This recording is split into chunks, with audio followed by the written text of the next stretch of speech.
오늘 예배를 이어주신 말씀은 욥기 33장 14절로 30절 말씀입니다. 봉독하도록 하겠습니다. 하나님은 한 번 말씀하시고 다시 말씀하시되 사람은 관심이 없도다.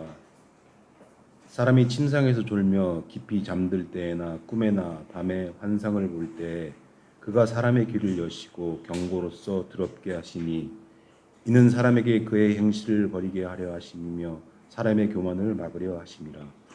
그는 사람의 혼을 구덩이에 빠지지 않게 하시며 그 생명을 칼에 맞아 멸망하지 않게 하시느니라. 혹은 사람이 병상의 고통과 뼈가 늘 쑤심의 징계를 받나니 그의 생명은 음식을 싫어하고 그의 마음은 별미를 싫어하며 그의 살은 파리하여 보이지 아니하고 보이지 않던 뼈가 드러나서 그의 마음은 구덩이에 그의 생명은 멸하는 자에게 가까워지느니라. 만일 1천 천사 가운데 하나가 그 사람의 중보자와 함께 있어서 그의 정당함을 보일진대 하나님이 그 사람을 불쌍히 여기사 그를 건져서 구덩이에 내려가지 않게 하라. 내가 대속물을 얻었다 하시리라. 그런즉 그의 살이 청년보다 부드러워지며 젊음을 회복하리라. 그는 하나님께 기도함으로 하나님의 은혜를 베푸사 그로 말미암아 기뻐 외치며 하나님의 얼굴을 보게 하시고 사람에게 그의 공의를 회복시키시니라. 그가 사람 앞에서 노래하여 이르기를 내가 범죄하여 옳은 것을 그르쳤으나 내게 무익하였구나. 하나님이 내 영혼을 건지사 구덩이에 내려가지 않게 하셨으니 내 생명이 빛을 보겠구나 하리라. 실로 하나님이 사람에게 이 모든 일을 제삼 행하심은 그들의 영혼을 구덩이에서 이끌어 생명의 빛을 그들에게 비추려 하심이니라. 아멘.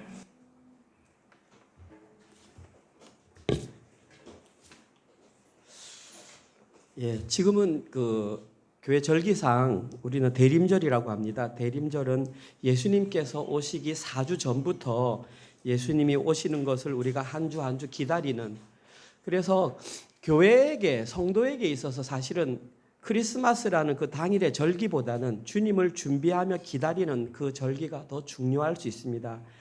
따라서 이번 한 달 동안 그냥 크리스마스 하루만 기쁨으로 이렇게 보내는 것이 아니라 주님의 오심을 우리의 삶으로 함께 기다리는 그런 절기를 함께 맞이했으면 좋겠습니다.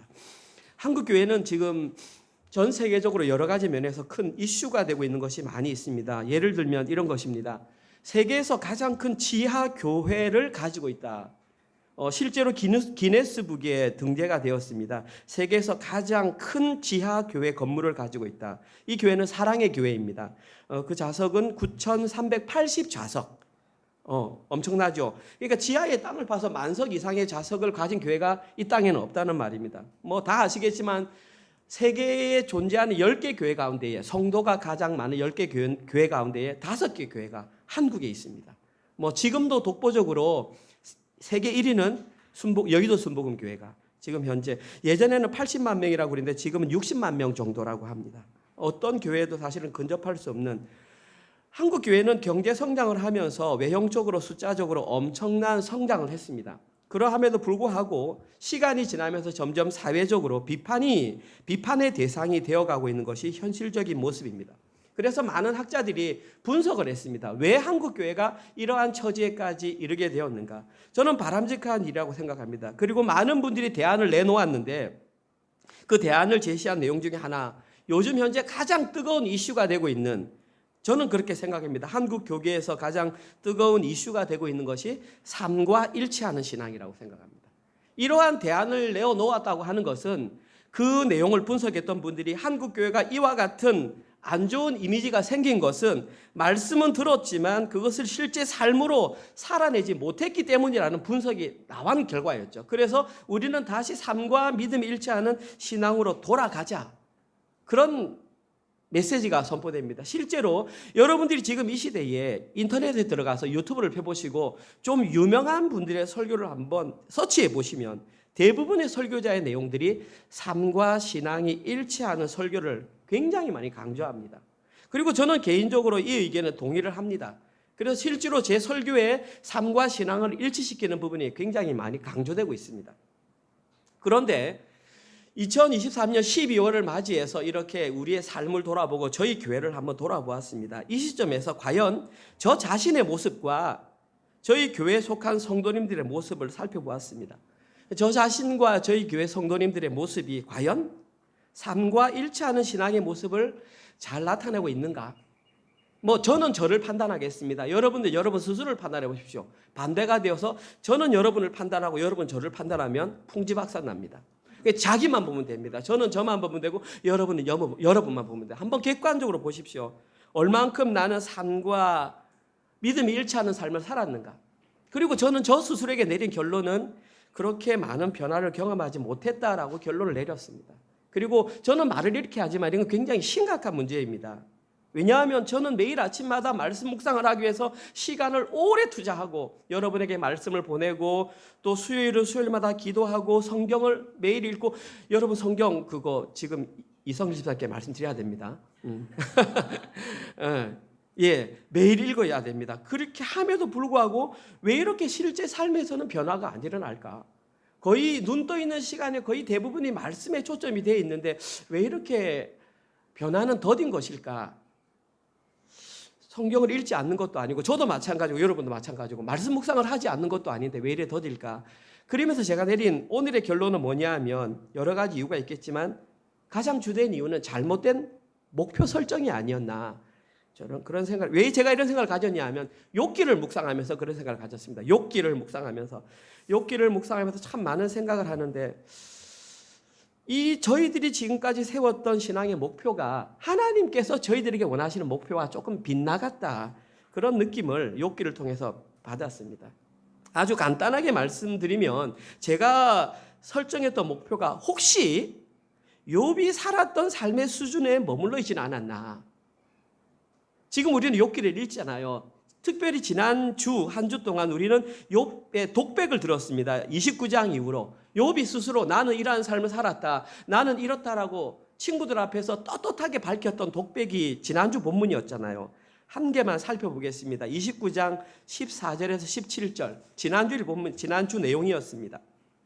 보십시오. 욥이 말합니다. 내가 욥이 의를 옷으로 삼아 입었으며 나는 의로웠다. 나의 정의는 겉옷과 모자와 같았다. 나는 보십시오. 맹인의 눈도 되어주고 다리 저는 사람들의 발도 되어주었다. 빈궁한 자들, 가난한 자들의 아버지 노릇을 했고 심지어 내가 모르는 사람의 억울한 일까지도 돌보아 주었다. 불의한 자가 어떤 사람이 막 있으면 내가 그의 턱뼈를 부숴버렸고 노획한 물건을 뽑아서 이새에서 빼내어 버렸다. 이것이 실제로 욥이 살았던 삶의 모습입니다. 저는 이러한 욥의 삶을 그의 일상이 정의 실현이었다라고 생각합니다. 그냥 일상이 저런 삶이었다.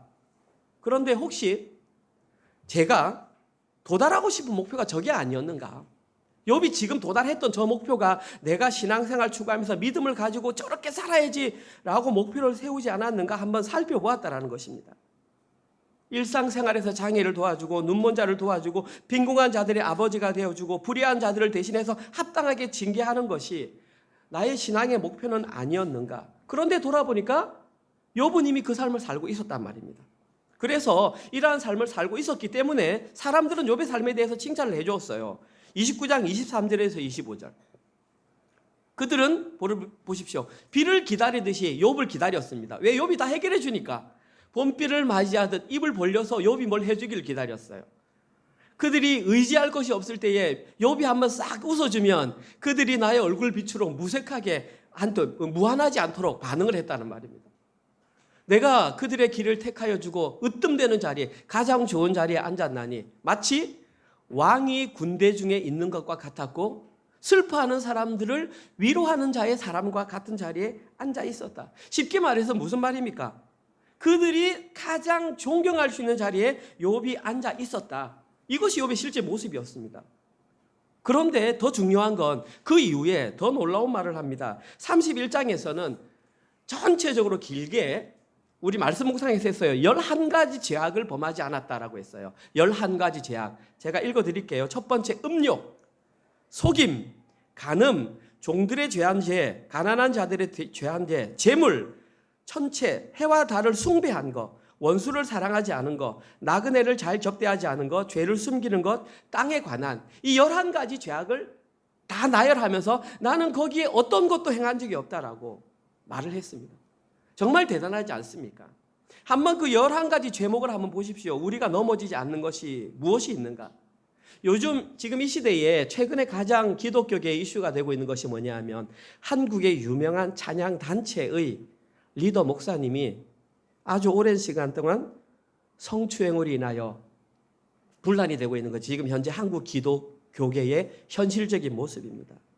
저는 그 내용에 대해서 잘 모르고 말하고 싶은 내용도 없습니다. 그러나 이 11가지 죄악에 비추어 본다면 그 찬양 인도자가 실제로 그런 일을 했다면 그는 음욕에 넘어간 것이고 그는 간음을 한 것이고 재물에 대한 유혹에 넘어간 것입니다. 심지어 한국에서 움직이는 가장 큰 찬양의 팀의 리더, 몇 년 동안 여기서 말씀을 전하면서 찬양을 그럴싸한 멘트를 보냈던 그분이 넘어졌던 것이 바로 이것이라는 것입니다. 제가 그분을 비난하는 것이 아니라 그만큼 약한 것이 사람이란 말입니다. 그러함에도 불구하고 욥은 그 11가지 어떤 것도 범하지 않았다. 정말 대단하지 않습니까? 그리고 우리는 여기에 대해서 우리의 삶의 목표로 삼아서 우리 그러한 삶 삽시다 라고 혹시 살아진 않았는가? 이렇게 끝난다면 우리는 그것이 우리의 신앙의 목표가 된다는 것이죠. 그런데 재미있는 것은 욥기서 38장 이하에 욥이 하나님으로부터 책망을 받는다는 얘기입니다. 그럼 욥이 책망을 받는다라고 하는 것은 욥이 실제로 그러한 삶을 살았지만 그것을 신앙의 목표로 삼아서는 안 된다는 것이 너무나 분명해졌다는 것입니다. 그러면 왜 욥은 그러한 삶을 살았음에도 불구하고 하나님으로부터 책망을 받았는가? 다시 말해서 우리가 진짜 신앙의 목표로 삼아야 되는 것은 무엇인가? 남아있다라는 것이죠. 그걸 발견하는 것이 진짜 우리 신앙의 목표다. 오늘 본문에 여기에 대한 약간의 해답이 나와 있습니다. 그래서 그 해답을 오늘 본문을 통해서 한번 찾아봤으면 좋겠습니다. 오늘 본문에 우리가 읽질 않았지만 1절부터 33절까지를 살펴봐야 합니다. 너무 길어서 제가 14절에서 30절까지 잘랐는데 오늘 본문을 설명하기 위해서는 엘리후라고 하는 인물을 설명해야 됩니다. 욥기를 묵상하신 분들은 엘리후를 이제 기억하실 것입니다. 다시 한 번 더 반복합니다. 욥기는 26장까지 서론이라고 그랬습니다. 누가 나온다 그랬습니까? 엘리바스가 나온다고 그랬죠. 그 다음에 누가 말한다 그랬죠? 욥. 그 다음에 빌닷이 말하고 욥이 말하고, 그 다음에 소발이 말하고 욥이 말하고. 이걸 몇 번 반복한다고 그랬습니까? 3번. 3번 루틴 돌아가는 것이 26절까지 서론. 그리고 그들이 결정을 못 내자 새롭게 등장한 인물이 엘리후. 그의 이름은 그는 나의 하나님이다 라는 뜻입니다. 32장에 보면 그의 아버지의 이름은 바라겔이라고 나와 있는데 하나님께서 축복하셨다. 이름, 아버지의 이름도 좋고 아들의 이름도 너무 좋아요. 그래서 엘리후라는 사람이 등장했는데 32장에서는 뭐라고 말하냐면 이렇게 합니다. 32장에서는 그가 이런 말을 했다라고 하는데 성경학자들은 엘리후를 2가지로 평가합니다. 첫 번째, 엘리후는 하나님의 역할을 제대로 수행한 인물이다.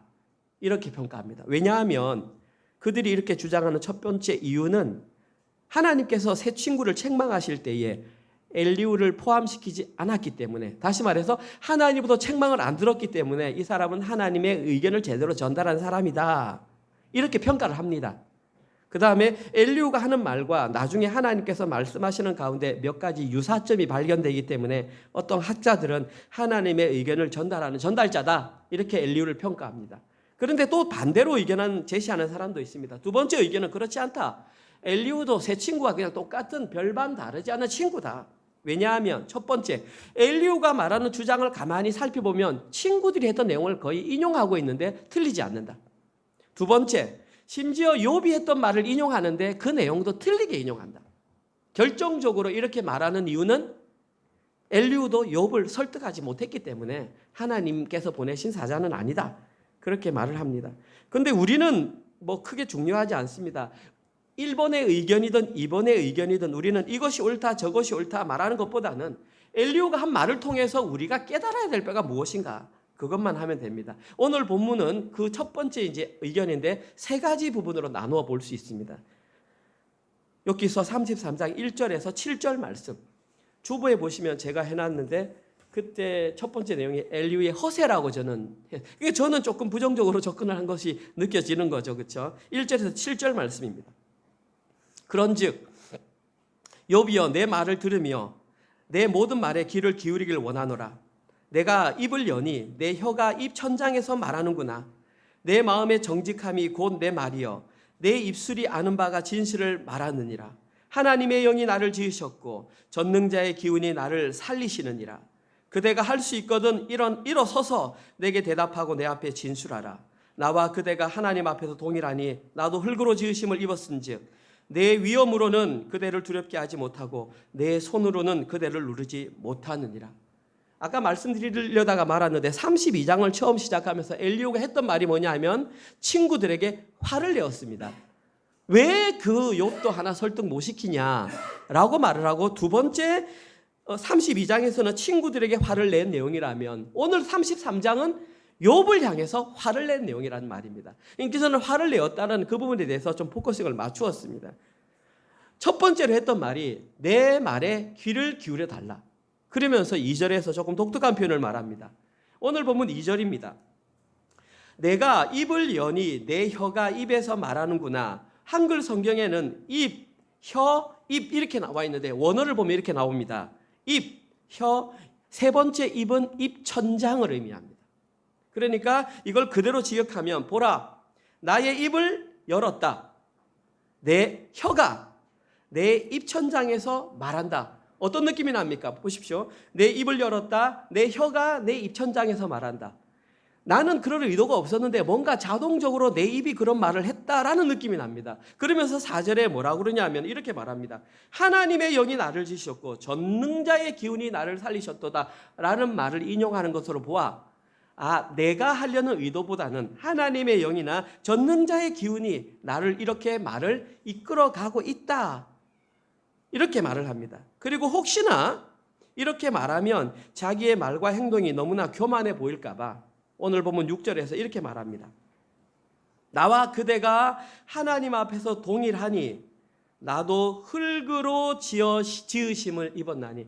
말하면서 나는 그대와 똑같은데 어떤 게 똑같냐면 욥 당신이나 나나 흙으로 지음을 받았다. 흙으로 지음을 받았단 말에 보통 평상적인 의미는 하찮은 존재다 이 말입니다. 그리고 이 말을 욥기에서 누가 제일 많이 했냐면 욥이 제일 많이 했습니다. 자신은 하나님 앞에 흙 같은 존재다라는 말을 많이 했습니다. 그러니까 지금 다시 말해서 엘리후도 욥이 했던 말을 인용하면서 자신도 너와 똑같은 하찮은 존재다라는 말을 지금 구태여하고 있다는 것입니다. 아무튼 지금 엘리후 자신은 욥의 세 친구와는 다르게 함부로 다른 사람을 판단하는 사람이 아니라는 것을 보여주기 위해서 무척 애를 쓰고 있다는 것입니다. 그러나 이런 그의 엘리후의 애처로운 모습 가운데에는 자신의 교만을 감추려고 하는 억지스러운 허세가 포함되어 있다라고 저는 보았습니다. 첫 번째 모습, 엘리후의 허세. 두 번째 모습입니다.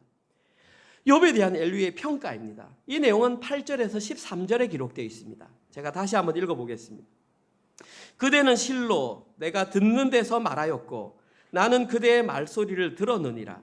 이르기를 나는 깨끗하여 악인이 아니며 순전하고 불의가 없거늘 참으로 하나님이 나에게서 잘못을 찾으시며 나를 자기의 원수로 여기사 내 발에 착고를 채우시고 나의 모든 길을 감시하신다 하였느니라.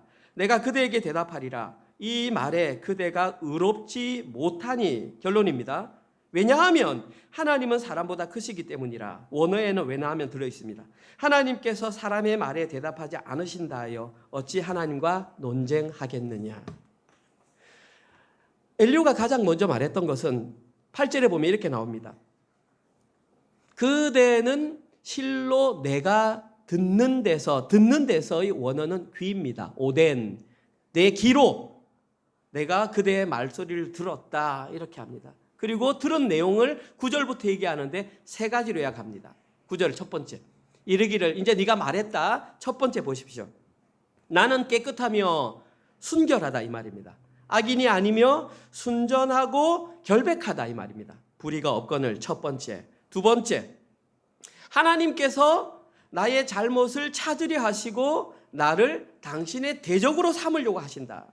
세 번째, 하나님께서 내 발에 족쇄를 채워서 아무데도 가지 못하도록 감시하신다. 이 말을 엘리후가 욥이 했다는 말을 듣고 그대로 들었다는 말입니다. 자, 욥이 그러니까 욥이 말한 것을 엘리후가 들었는데 엄격하게 따져보면 크게 가장되었다고 말할 수는 없습니다. 왜냐하면 욥기 전체를 통해서 욥이 실제로 이와 비슷한 말을 했을 뿐만 아니라 아주 과도하게 자신의 무죄를 주장한 것이 드러났기 때문에 사실은 엘리후가 완전히 과장해서 이 말을 했다고 말할 수는 없습니다.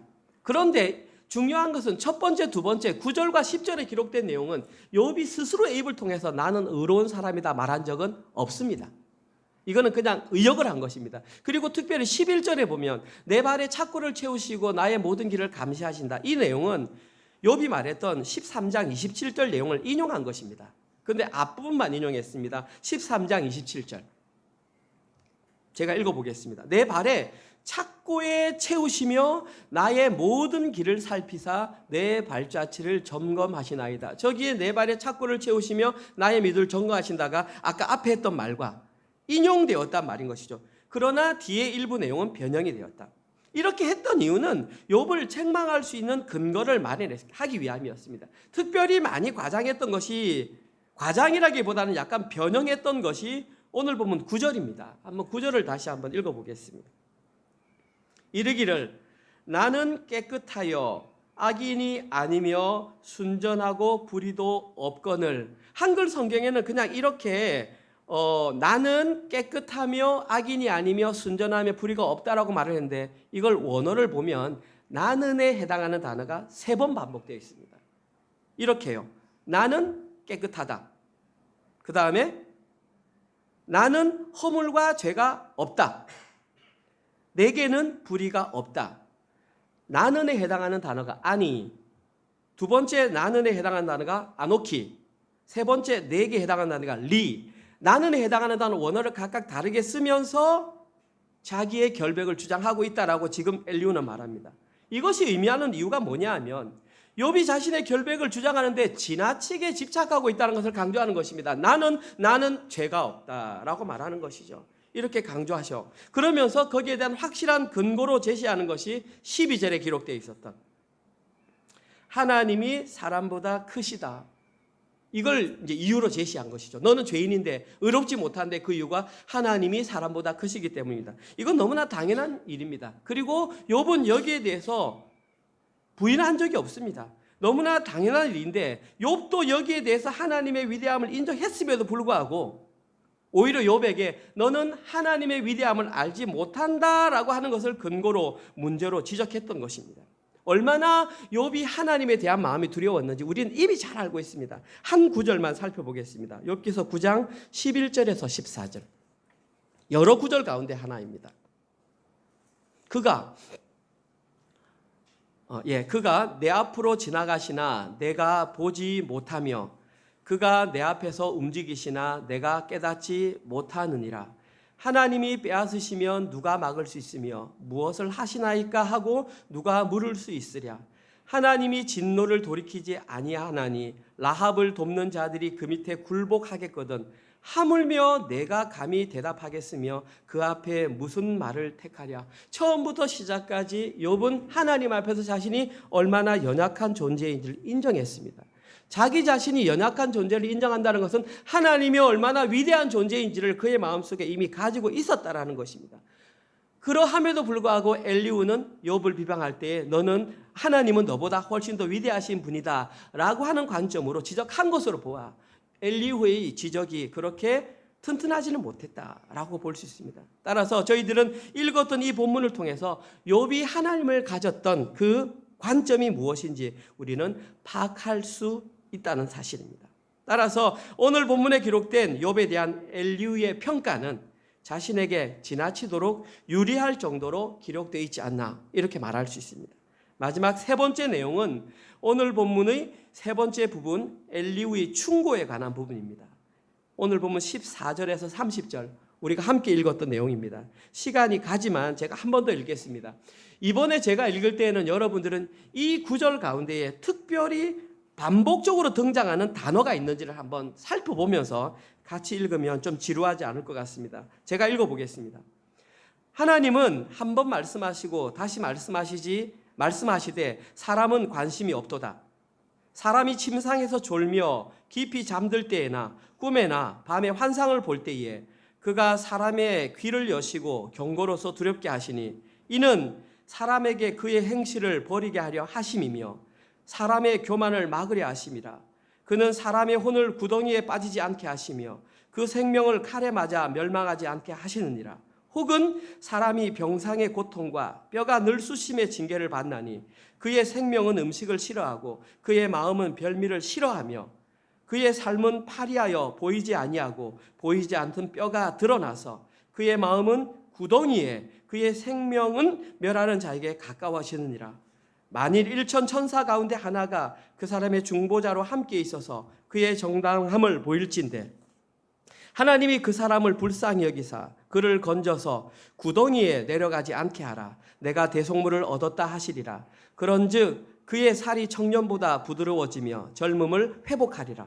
그는 하나님께 기도함으로 하나님이 은혜를 베푸사 그로 말미암아 기뻐 외치며 하나님의 얼굴을 보게 하시고 사람에게 그의 공의를 회복시키시느니라. 그가 사람 앞에서 노래하며 이르기를 내가 범죄하여 옳은 것을 그르쳤으나 내게 무익하였느니라. 하나님이 내 영혼을 건지사 구덩이에 내려가지 않게 하셨으니 내 생명이 빛을 보겠구나 하리라. 실로 하나님이 사람에게 이 모든 일을 제삼 행하심은 그들의 영혼을 구덩이에서 이끌어 생명의 빛을 그들에게 비추려 하심이니라. 수고 많았습니다. 발견했습니까? 어떤 단어가 좀 반복됩니까? 예, 저는 구덩이를 발견했습니다. 제가 나중에 한번 다시 말씀드리겠습니다. 일단 본문 내용을 살피기 전에 한 가지 먼저 해결해야 될 것이 있습니다. 제가 첫 번째, 두 번째 엘리후에 대한 설명을 하면서 엘리후가 앞에 세 친구와 크게 다르지 않았다는 것을 좀 많이 강조했습니다. 허세를 좀 부리면서 엘리후를 조금 부정적으로 평가하는 부분들. 다시 말해서 엘리후는 다른 친구들과 특별히 구별된 점이 없었음에도 불구하고 왜 오늘 본문에 새롭게 엘리후라는 인물이 등장되었느냐라는 것입니다. 다시 말해서 엘리후가 없어도 충분히 문제가 해결 가능하는데 왜 하나님께서 특별히 엘리후라는 인물을 등장시켰는가? 그것도 보십시오. 32장부터 37장까지 무려 6장에 해당하는 분량. 제가 말씀드렸잖아요. 성경에서 분량이 많다는 것은 그만큼 중요하다는 얘기입니다. 그런데 엘리후라는 인물에게 무려 6장인 긴 지면을 할애했던 이유는 무엇일까요? 이 문제를 해결하지 못하면 뒤에 문제가 해결이 안 됩니다. 저는 그렇게 생각합니다. 하나님께서 엘리후를 통해서 욥에게 틀림없이 알려주고 싶은 무엇인가 중요한 내용이 있었다는 것입니다. 엘리후가 완벽한 사람은 아니지만 하나님께서는 엘리후를 통하여 그를 그릇으로 사용하여 욥에게 무언가 오늘 우리가 해결하고자 원했던 그 해답을 실어주었다는 것입니다. 그리고 오늘 본문을 통해서 읽었던 이 본문을 통해서 이미 언급을 했습니다. 그리고 이 내용을 오늘 우리가 깨달아야 한다는 것입니다. 쭉 제가 14절부터 30절까지 읽었는데 이 부분을 두 부분으로 나눌 수 있습니다. 첫 번째, 14절에서 22절 사이의 내용입니다. 여기에서 우리가 알아야 될 내용은 하나님의 계시 방법입니다. 엘리후가 욥에게 말하고 싶은데 하나님은 이런 방법으로 계시한다 라고 하면서 무엇을 했냐 하면 전체적으로 여러분 보십시오. 첫 번째, 꿈으로 계시한다. 엘리바스가 했던 말입니다. 그래서 제가 반복한다는 말입니다. 두 번째 계시했던 게 환상입니다. 그리고 세 번째 엘리후가 제시했던 게 뭐냐 하면 질병으로 말씀하신다. 너 지금 질병 받고 있잖아. 그러니까 꿈과 환상과 질병을 통해서 하나님께서 말씀하신다. 왜 그렇게 말씀하신 줄 아니? 17절에 사람으로 하여금 그의 행실을 버리게 하려 하심이라. 사람의 교만을 막으려 하심이라. 이유가 나와 있잖아요. 사람으로 하여금 그의 잘못된 행실을 버리게 하고 그 사람을 교만하지 않도록 하기 위해서 꿈과 환상과 질병으로 말씀하신다. 두 번째가 더 중요합니다. 18절. 혹은 그는 사람의 혼을 구덩이에 빠지지 않게 하기 위해서 하나님께서는 그 세 가지 통로를 통해서 말씀하신다. 저는 여기에 초점을 잡고 싶은 것이 18절입니다. 구덩이에 빠지지 않게 하기 위해. 사실 오늘 설교 제목이 그와 비슷하거든요. 그 다음 내용이 두 번째 내용입니다. 오늘 본문 23절에서 30절에 기록된 내용, 엘리후가 욥을 두 번째로 충고했던 내용, 오늘 설교 제목입니다. 구덩이로부터 구출 방법. 첫 번째 내용은 하나님의 계시 방법, 두 번째는 구덩이로부터 어떻게 구출할 수 있는지 구출하는 방법. 오늘 본문에 의하면 구덩이에 빠지지 않는 방법. 가장 핵심적인 내용이고 하나님께서 부족하지만 엘리후라는 사람을 들어서 욥에게 해주고 싶었던 말씀이 바로 이 내용이란 말입니다. 특별히 구체적으로 말하는 것은 24절. 하나님이 그 사람을 불쌍히 여기사 그를 건져서 구덩이에 내려가지 않게 하라. 나왔죠? 28절. 하나님이 내 영혼을 건지사 구덩이에 내려가지 않게 하셨으니. 세 번째 30절. 그들의 영혼을 구덩이에서 이끌어. 이 세 가지가 결국은 말하고 싶었던 가장 핵심 내용입니다. 여기에 공통적으로 등장하는 첫 번째 단어, 건져서. 불쌍히 여기사 그를 건져서라고 하는 히브리어는 파다입니다. 파다. 그 의미는 구하다, 속량하다, 구원하다. 좀 감이 오셔야 됩니다. 파다라고 하는 단어의 뜻이 구하다, 속량하다, 구원하다. 그 다음으로 기록된 구덩이라고 하는 단어가 샤하트. 이 샤하트라고 하는 단어는 그냥 말 그대로 구덩이입니다. 구덩이.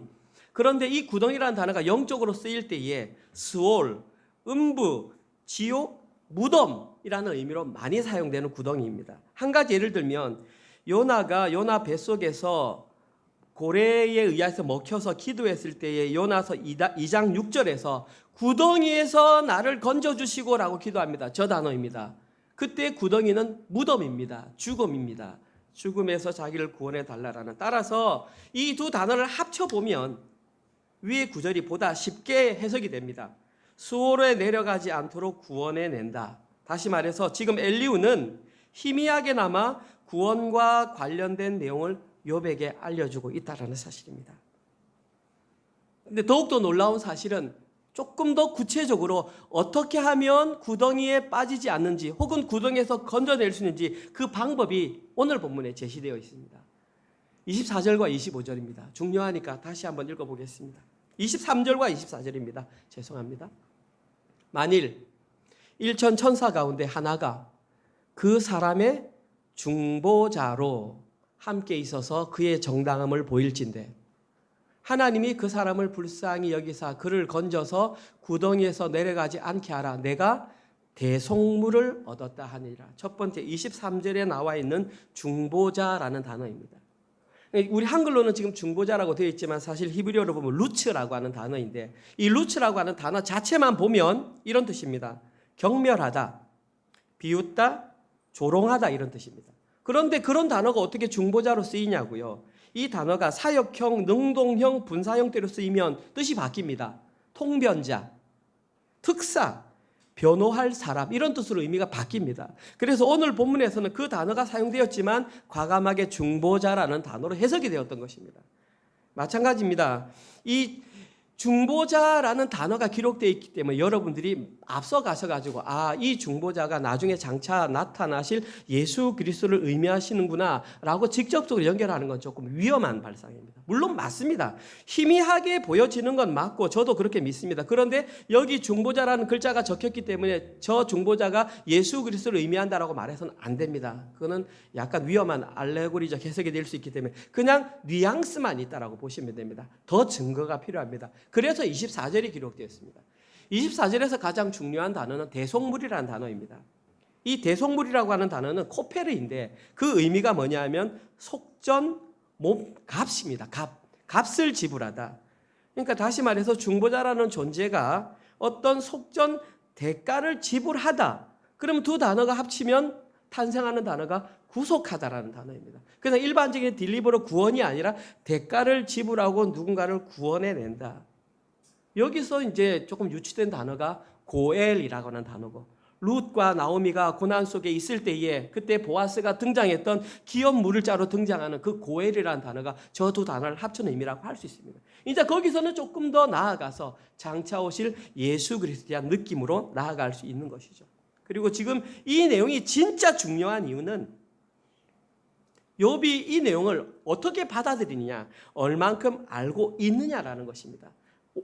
앞부분에 살펴보았지만 욥은 생활적으로 정의를 실현한 완벽한 사람이었습니다. 가장 부자였고 사람들로부터 존경과 칭찬을 받았던 인물이었지만 과연 욥이 이 중부자를 통한 구속에 대한 개념을 알고 있었느냐? 여기에 대한 부분이 대두되고 있는 것입니다. 그러나 아직까지 이러한 온전한 개념을 알지 못했다면, 또 못했기 때문에 욥기 38장 이후에서는 하나님께서 너는 그렇게 의롭고 너는 모든 것이 완벽함에도 불구하고 왜 아직까지 나의 의도를 완벽하게 파악하지 못하니라는 책망을 들었던 것입니다. 하나님께서 원하시는 수준은 그것보다 훨씬 뛰어넘는, 사람들이 보기에 윤리적으로 잘하고 착하게 살고 하는 것보다 훨씬 더 뛰어넘는 하나님께서 원하시는 의도, 하나님의 계획, 하나님의 뜻이 있는데 왜 눈이 거기에 머물러 있니? 라고 욥을 책망하셨던 것입니다. 중요한 것은 그것이 우리의 눈을 가리게 한다는 것입니다. 그것이 우리의 신앙의 목표가 되어서는 안 되는 것입니다. 그럼에도 불구하고 이 시대에 너무나 많은 목회자들과 너무나 많은 성도들이 신앙의 목표 지점을 욥이 살았던 그 지점에 머물고 있다는 사실입니다. 그리고 자기 자신은 신앙생활을 잘한다라고 생각합니다. 그런데 중요한 것은 그 수준에 머물면 나타나는 것이 반드시 다른 사람을 비판하게 되어 있습니다. 이것이 문제라는 것이죠. 하나님의 의도까지 발견하면 자기가 의로워도 남을 비판 안 하는데 그 수준에 머물러 있으면 하나님의 의도를 발견하지 못하면 딱 기준에 보아서 내 눈보다 낮은 사람은 다 못한 사람이야. 그러니까 입에서 나오는 말들이 다 비난과 책망과 이거밖에.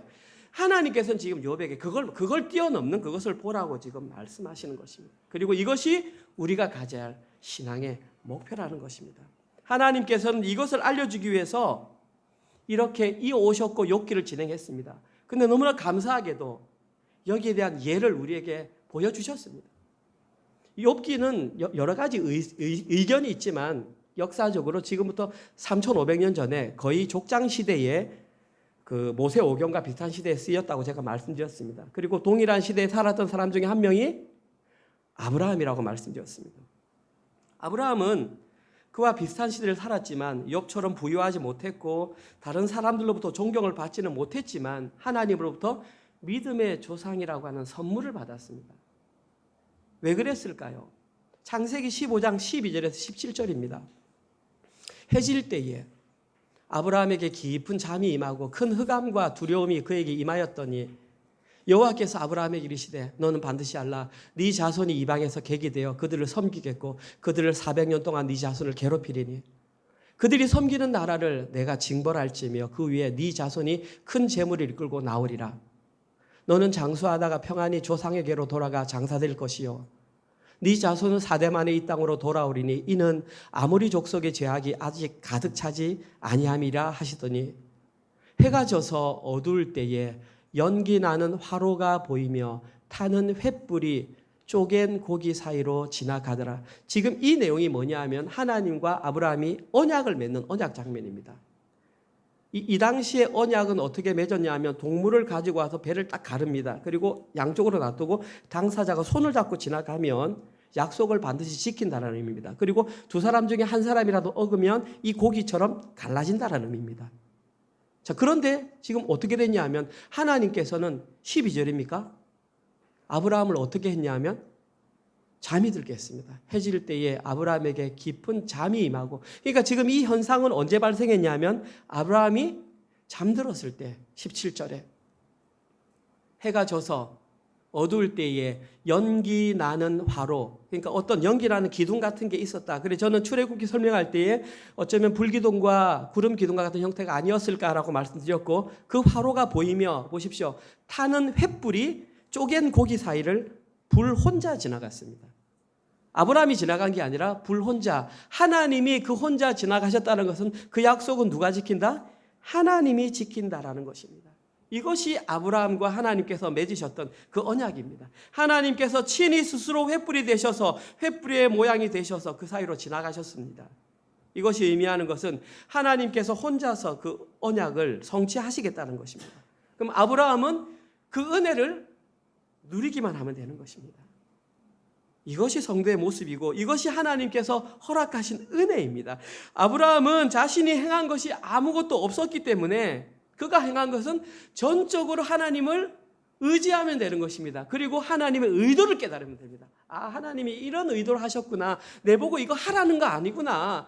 나만 의지해, 나만 의지해, 나만 바라봐. 아, 이것이 하나님께서 우리에게 주신 목표였구나. 하나님의 존재, 하나님의 뜻, 하나님의 인식을 의지하고 그분만 따라가는 그 모습. 이것이 성도가 가져야 할 올바른 신앙의 목표이자 삶의 모습이라는 것입니다. 그렇게 되면 어떤 결과가 발생하냐 하면 그 이후에 문제가 발생해도 자기 자신이 가장 소중하게 여기는 100세에 낳은 아들 이삭까지도 과감히 바칠 수 있게 된다는 것입니다. 사람들은 거꾸로 내가 바쳤기 때문에 신앙이 있는 것이 아니고 하나님의 의도를 파악했기 때문에 아브라함은 바칠 수 있었다는 것입니다. 무엇이 우선이고 무엇이 먼저라는 것입니다. 신앙의 목표를 바로 세우라는 것입니다. 설교 마치고 돌아가서 또 똑같이 욥이 행했던 그 수준에서 보는 것이 아니라 하나님의 의도와 의중을 먼저 파악하라는 것입니다. 이것이 우리가 세워야 할 올바른 신앙의 목표. 오늘 본문을 통해서 욥이 깨달아야 할 것은 바로 이 내용이었습니다. 여기까지는 아마 확실하게 몰랐던 것 같습니다. 그리고 이것이 바로 이 땅을 성도로 살아가야 할 우리가 올바로 잡아야 할 신앙의 목표라는 것입니다. 그리고 그들에게서 나오는 고백은 전적인 무능력, 하나님 절대 의존적인 존재로서밖에 살아갈 수 없다는 고백이 나오게 되어 있는 것입니다. 오늘 설교를 마무리하겠습니다. 욥을 책망했던 엘리후조차도 사실은 완벽한 인물은 아니었습니다. 그러나 엘리후에게는 그가 해야 할 어떤 역할이 주어졌을 뿐이고 그는 그 역할에 최선을 다했습니다. 그리고 그가 전했던 내용은 중보자를 통한 대속물에 의한 내용들이었습니다. 비록 욥은 엘리후의 말을 듣고 중보자를 통한 구원의 메시지까지 온전히 이해하지 못했지만 하나님의 말씀을 듣고 깨달았습니다. 그리고 그가 했던 고백이 42장에서 내가 귀로만 들었지만 이제는 눈으로 보게 되었습니다. 라는 고백을 했던 것입니다. 그 고백이 바로 우리의 고백이 되어야 한다는 것입니다. 그리고 이제는 우리가 이것을 깨달아야 할 차례입니다. 또한 그 음성을 깨닫고 현실을 살아내는 것이 이 시대를 하나님의 백성으로 살아가는 저희들의 신앙의 목표인 것입니다. 그런데도 지난주에 말씀드렸던 것처럼 오늘 이 설교를 깨달았다고 해서 돌아가면서 여러분들의 삶이 갑자기 착한 사람으로 변하는 것은 아닙니다. 여기에 시험 들지 마시기 바랍니다. 사탄은 지금 이 순간에도 자기 백성을 우는 사자와 같이 미혹합니다. 그런데 가장 많이 미혹하는 도구가 윤리적인 수준입니다. 윤리적인 선행입니다. 자꾸 그것으로 판단하게끔 성도를 미혹한다는 사실입니다. 사람이 윤리적으로 선하게 변하는 것은 하나의 과정이고 결과물일 뿐입니다. 그것이 성도의 목표가 되어서는 안 됩니다. 그런데 어떤 사람이 윤리적으로 선한 결과물을 만들어내지 못했다 할지라도 하나님의 자녀로 충분히 쓰임을 받을 수 있다는 것이 성경의 메시지고 하나님께서 우리에게 들려주시고자 하는 진리의 말씀입니다. 제 얘기가 아니고 수많은 증거가 있는데 그중에 하나 가장 대표적인 사람이 삼손입니다. 히브리서 11장 32절.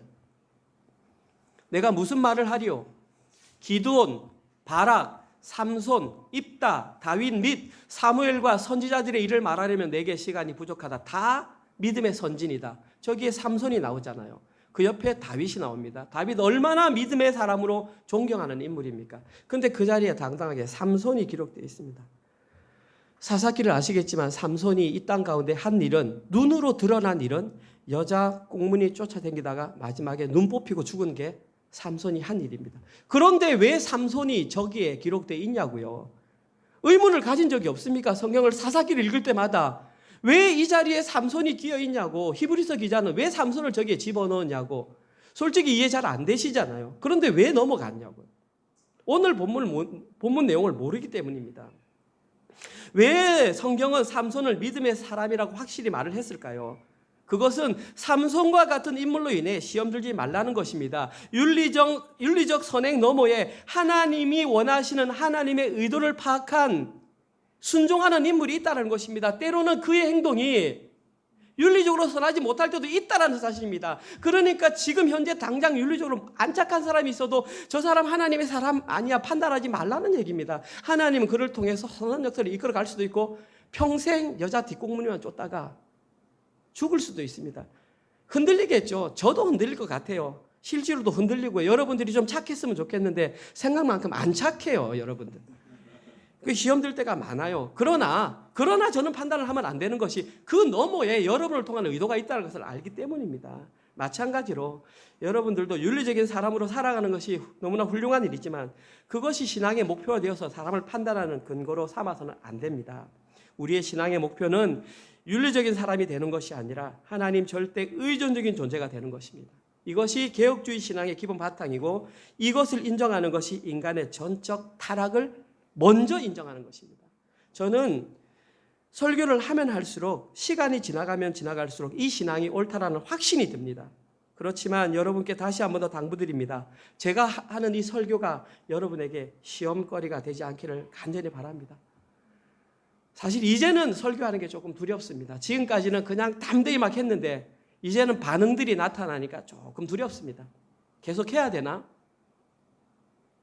그런데 설교를 준비하면서 이것이 제가 해야 될 사명이라면 하나님께서 그만하라고 하시는 날까지 저는 이 진리의 복음을 전할 것입니다. 여러분들이 받아들이시면 좋겠지만 못 받아들이시면 제가 하나님께서 이제 됐어, 사람들이 아무도 못 알아들으니까 그만해, 그러면 이제 그만할 것 같습니다. 사랑하는 성도 여러분, 진짜 성경에서 말하고 싶은 진리를 꼭 깨달으셔서 올바른 신앙의 목표를 세워 예수님이 다시 오시는 날까지 예수님의 얼굴을 대하실 수 있는, 기쁨으로 대하실 수 있는 모든 분들 되시기를 주님의 이름으로 축원드립니다. 아멘. 하나님 감사합니다. 오늘도 말씀을 통해서 저희들이 마땅히 들어야 할 말씀을 들려주시니 참으로 감사합니다. 하나님, 올바른 신앙의 목표를 가지고 하나님을 따라갈 수 있도록 은혜를 더하여 주시옵소서. 이제는 하나님 눈에 보이는 것이 아니라 눈에 보이지 않는 하나님의 의도까지 파악하여 하나님께서 우리에게 가장 소중한 것을 바치라고 하는 그 수준까지 자라갈 수 있는 저희들 되게 하여 주시옵소서. 그러한 마음으로 일주일 동안 저희들에게 허락하셨던 직장과 사업체를 통하여 벌어들인 우리의 수입을 하나님께 11조와 주정헌금과 감사헌금으로 하나님께 올려드렸습니다.